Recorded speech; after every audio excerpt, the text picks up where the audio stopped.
It's an update for you in your forecast here on your Thursday.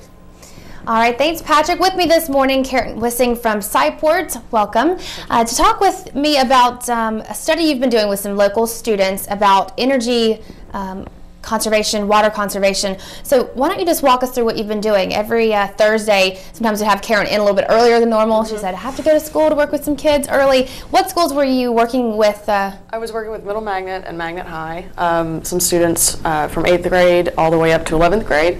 And what we did every morning and afternoon were energy audits, and the teachers didn't know.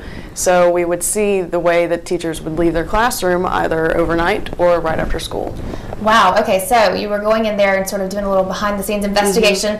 And what has that led you to as far as what you have been finding? Well, we're going to be presenting what we found in Rio de Janeiro next week as part of the Earth Summit 2012. We partnered with a science center in Israel, Meditech, and so our topic was sustainability and teaching the young minds, the importance of energy conservation and water consumption. Why do you think it's something that's important for this area? Obviously, with the Arklatex drought situation, are those kids just a little bit more in tune to why we really do need to conserve?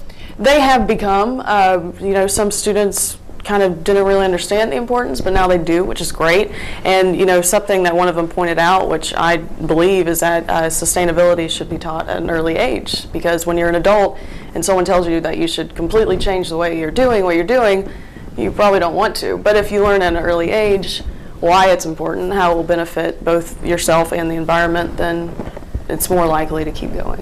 I think it's a perfect point, and you said pointed out by one of the students. Yes. So where are you going from here? You go to the Earth Summit 2012 in Brazil next week, but some also really cool things happening with the social media websites and green days at Sciport. Talk about that. Next Thursday we'll be doing a live feed from the conference and all day, and then also from 11 to 5 we'll be doing rotating programs such as edible compost, rainforest, musical chairs. It's just a green day, but Michelle McKee, who is actually part of the project with me as well, we're going to be Skyping into Sciport at 1 o'clock, along with Miami Science Center and a science center in South America.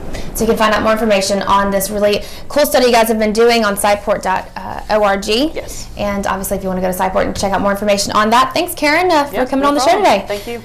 Time now is 6:54. Your news to go is next. Keep it here.